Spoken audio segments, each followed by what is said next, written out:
You wanted the best. You've got the best podcast. The hottest podcast in the world. The Chris Voss Show, the preeminent podcast with guests so smart you may experience serious brain bleed. The CEOs, authors, thought leaders, visionaries, and motivators.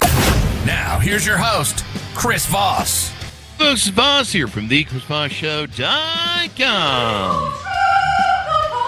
Today's amazing guest has several books. He's a multi-book author out. He's a seasoned executive entrepreneur, inventor, and author. Much of his career involved mentoring teams and individuals. As a single father, he raised 2 teenagers on his own. He's published several business books and recently turned his focus to children's picture books. He aims to inspire others with his storytelling. Welcome to the show, William. How are you? I'm doing great. Thank you for having me. Thanks for coming. And did you want me to call you Bill during the show or William? Yes, please. Only my grandmother called me William.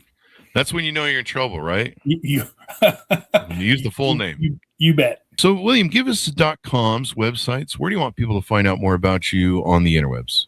At williamlmintz.com or billmintz.com or williammintz.com. All 3 point to my author website.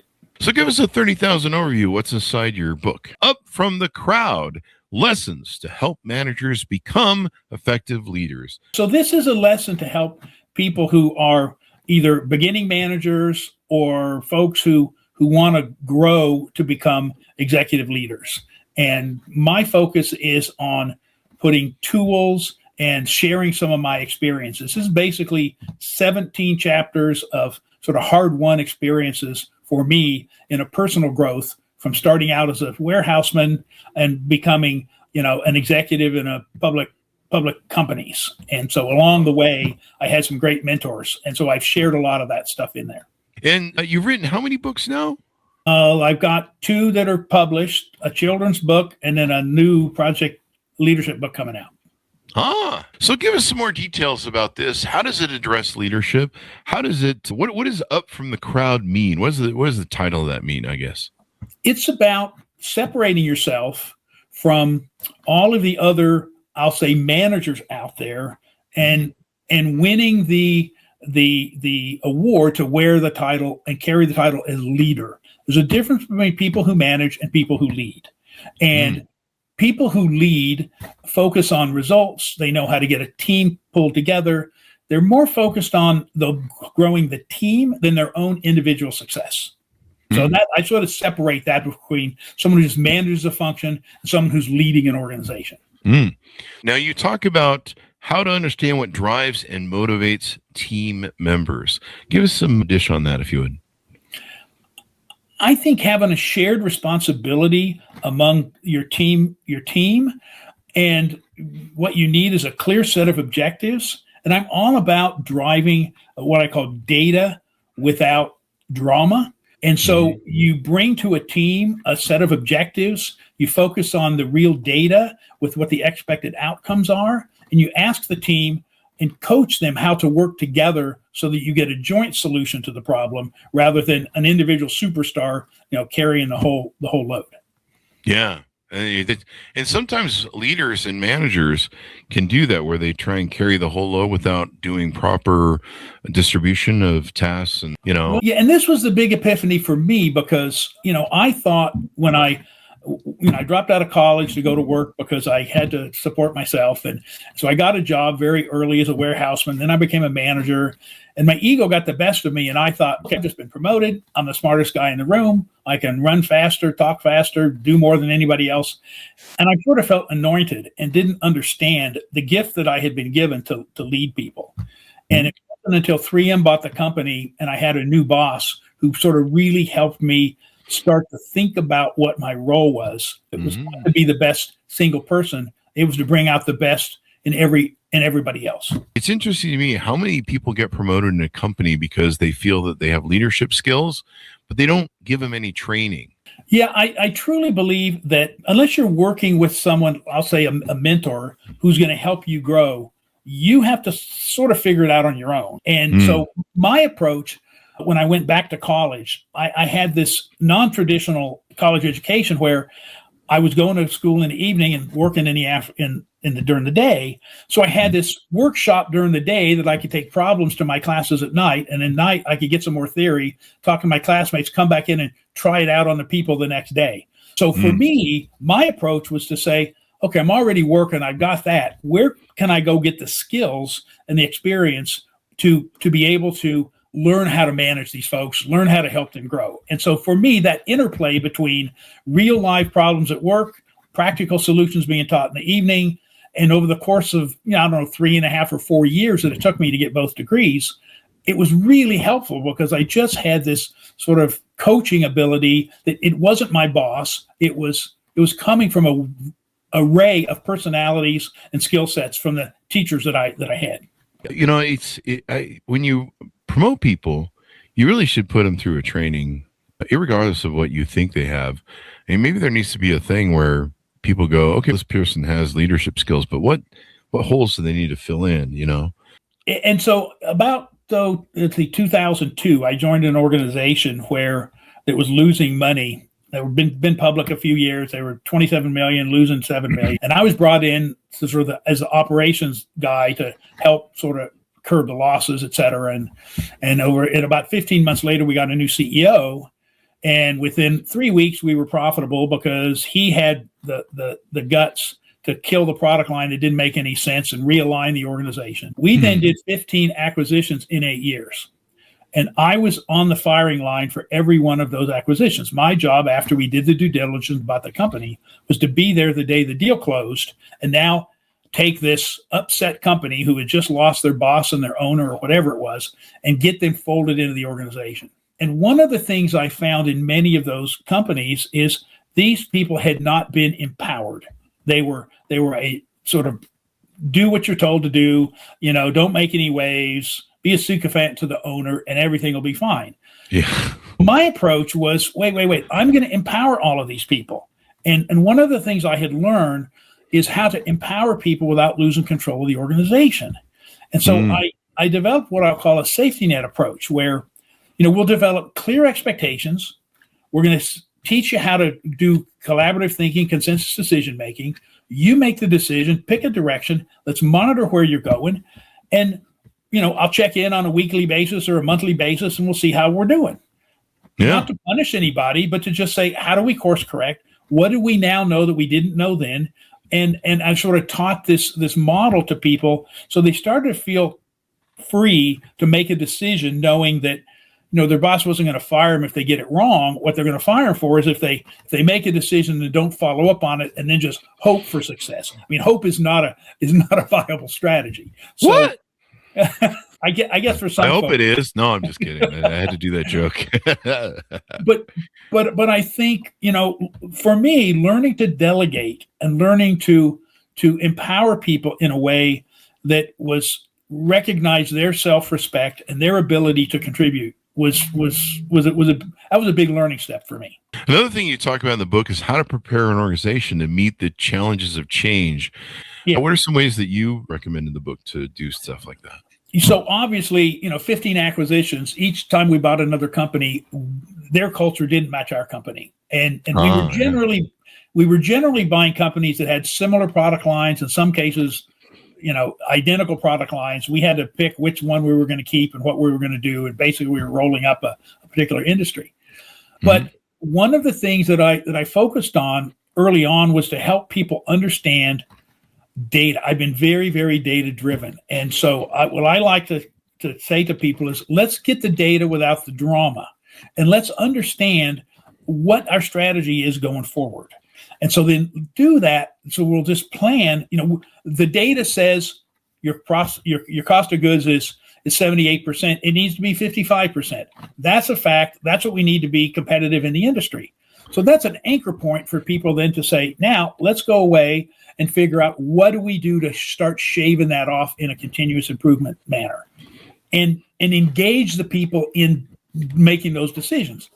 I'm not near as smart as the people who are near the details that are being done every day. But I try to create this culture where we're going to work this out together and we're going to, bring stuff to the table to talk about. But the what's non-negotiable is that we're not going to change or improve. What is negotiable is how we get there. Yeah. Yeah. And you know, you got to really have people's buy-in nowadays. People want to feel like they're contributing more to the work that they're doing. And yeah. And I like to say that you don't build success by replacing people. You build it by developing people.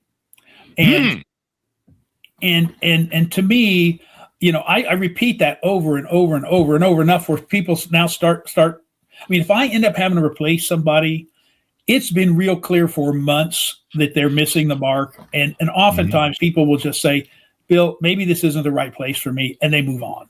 But I don't need to punish people. You don't need to embarrass people. Yep.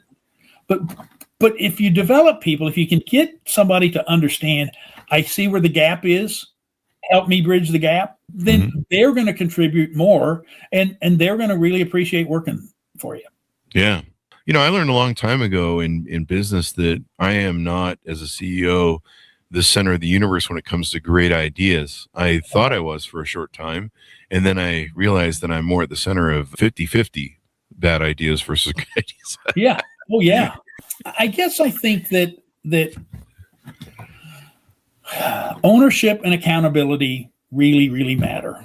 And I think you get there by delegation and trust and decision making at the right level in the organization. And so I think people perform better when they own the planning and the outcome. As I used to say to my children, the same thing my mother used to say to me: life is full of choices. All choices have consequences. And I'm going to hold you accountable for the consequences of your choices. And I found that to be applicable in a business standpoint. And what I try to do is give people as much latitude to make decisions. But there's one model that I really, really have implemented that I call cooperative, discussions and consensus decision making. So it goes like this: if you have 6 people, first off, you have a problem that you want to solve. You get all the data, you get the facts, you put them on the table, you bring in the 6 people, and let's assume that those 6 people have 6 different experiences. So you've got 36 levers on that problem. And if you stand back and just let them talk about that, let them share that, they're going to come up with a better solution than I'm ever going to think of. And what I say to the team is, at the end of the day, whatever you guys decide on as a consensus, that's the decision we're going to make. And someone will say to me, yeah, but Bill, what if you don't like it? I said, it doesn't matter. I'm willing to bet on the wisdom of the crowd. I'm willing to bet. In fact, there's a book called Wisdom of the Crowd that is really, really helpful to teach this, that I'm going to bet on the 6 of you with your 6 each experiences. You're going to come up with the best solution. And you know what? We're going to implement it and we're going to monitor it. And if it doesn't turn out to be right, I'd rather have you guys make 10 decisions today than me make one, knowing that 8 of those are going to be mostly directionally correct. 1 of them will be a winner, and 1 of them will look at each other and say, why did we ever decide that? But at least we get 10 decisions made today and not just me telling everybody what to do. Yeah. Talk to us a little bit about this other book, Project Leadership, 5 Essential Practices for Executives. So I'm convinced that, project management tools are important. I think, getting a certificate in project management is important. But there are 5 key things I believe, and again, this has been well rehearsed over my career and practiced, is that there's a thing called scientific uncertainty that is the first thing I think that people need to understand. Don't start a project when, if you're trying to figure out how to launch a rocket and you don't know how much fuel you need to put in it, you don't know what speed you have to be at to escape the atmosphere. You're putting a project together and you don't have what I will call scientific uncertainty. And growing up at 3M, I was taught if scientific uncertainty is eliminated, everything else is just math. And so it's predictable and you know what you're going to do. The second thing is there's organizational roles. The problem with the project planning is you take a organizational structure that's basically built vertically, and you're going to try to push a project across that where not everybody wants to do the project. And some people will say, I didn't vote for this project, or my boss told me I need to do something else, or, whatever, I'm too busy because I've got the Smith account that I have to work on. And this project isn't well defined. So the executives have to step in and do that. Yeah. There's Do you also want to name off the 5 practices? Yeah, I'll do that. Yeah, it's scientific uncertainty, Okay. organizational roles, the critical path, your project initiation trade-offs, and a project review. Those are the 5 things that I'm going to try to convey to executives about why it's important to have a formal plan.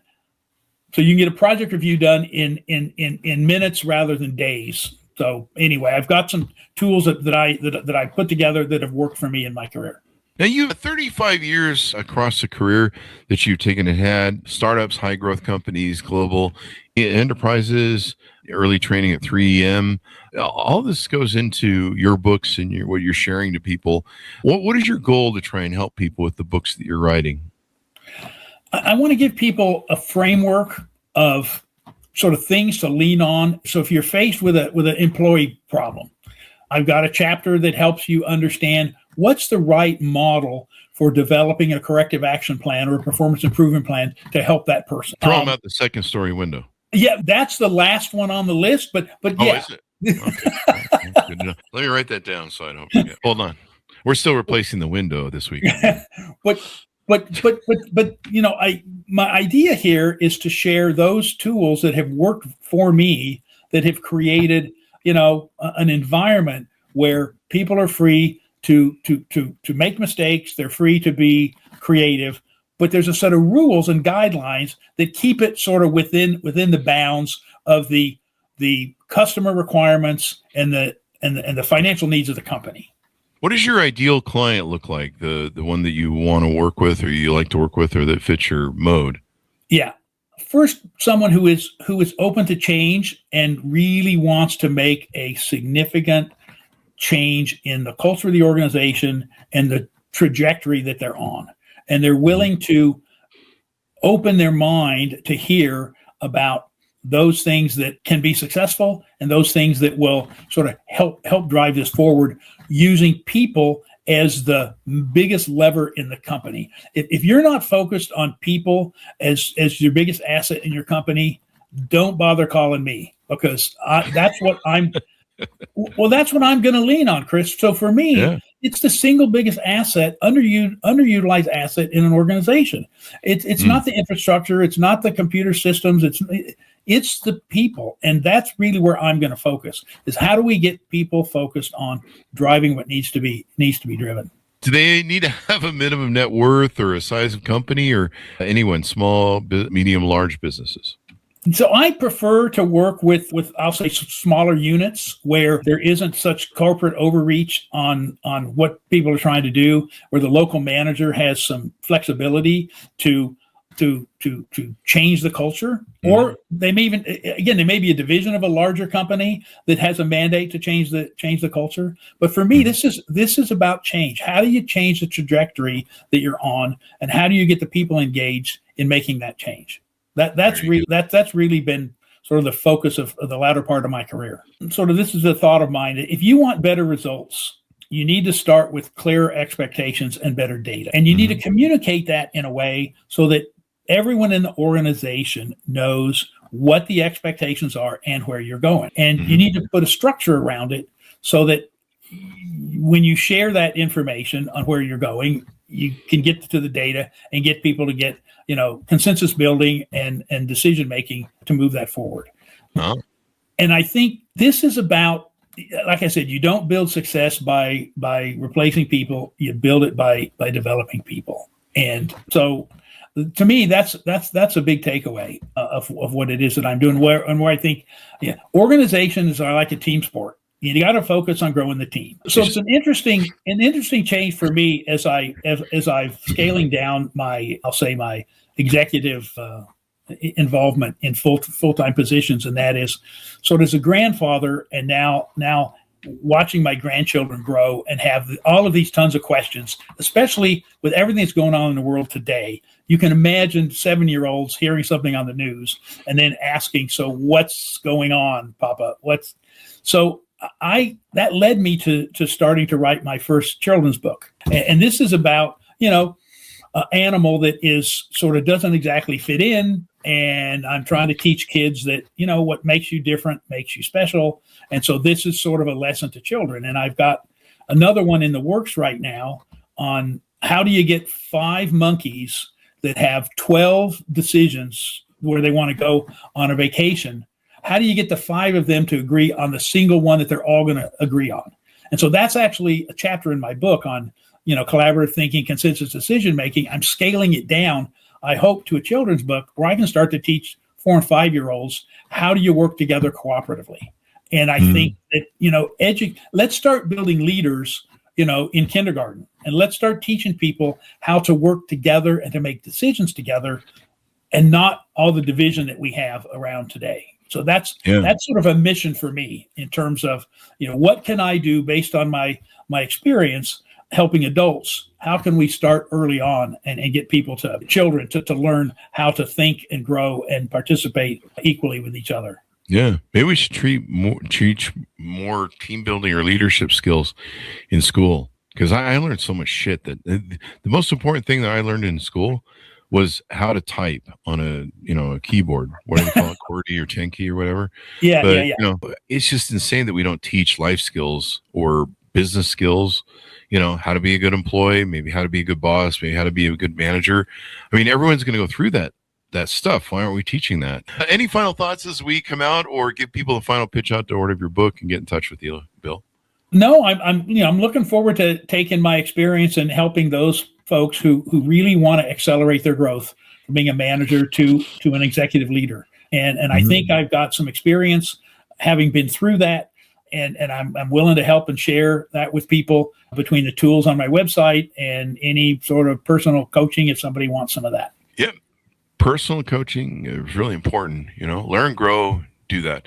And leadership is always good. I've read 1 million leadership books. I'm sure you have too. I can always read more and get different perspectives, different ways of analyzing stuff. And sometimes it's a great refresher course too, because there's so much crap I've consumed. There's sometimes you lose track of stuff, and then you have an aha moment. You're like, oh yeah, I remember that. I need to get back on doing that because I lost more of the journey. Because everything is situational, and so you may be in a job or a transition where half of the stuff doesn't apply, and then you just so the bigger number of arrows you can put in your quiver, and then remember where they are when you need them is the key. And I think that's a big part of it. You just have to expose yourself to as many tools as you can and pull them out when it's appropriate. Yeah. Yeah. And having that toolbox is really important, because the more skills you have and the better you are at doing stuff, then the better you can succeed, advance, get promoted, all that good stuff. Talk to us about some of the offerings on your website, some of the services you provide or willing to provide, any future books coming up or any events or anything like that. Yeah. So I've got a section on my website called resources, and I've basically gone through my file drawer. And I'm going to list over the next few weeks about 20 different spreadsheets, forms for people who, if you're an entrepreneur and you're starting a business and you want to put a business plan together, I've got one that we use during due diligence that you can download the spreadsheet, put your numbers in it, and help build a financial plan, without having to log on to some big fancy system. So I'm going to put some of that available on the website. I'm also going to create an opportunity if people want some personal coaching, or they want me to come in and help them with their project development process or something. We'll be offering that on through the website as well. Thank you very much, Bill, for coming to the show. We really appreciate it. Oh, happy to be here. Thank you for having me.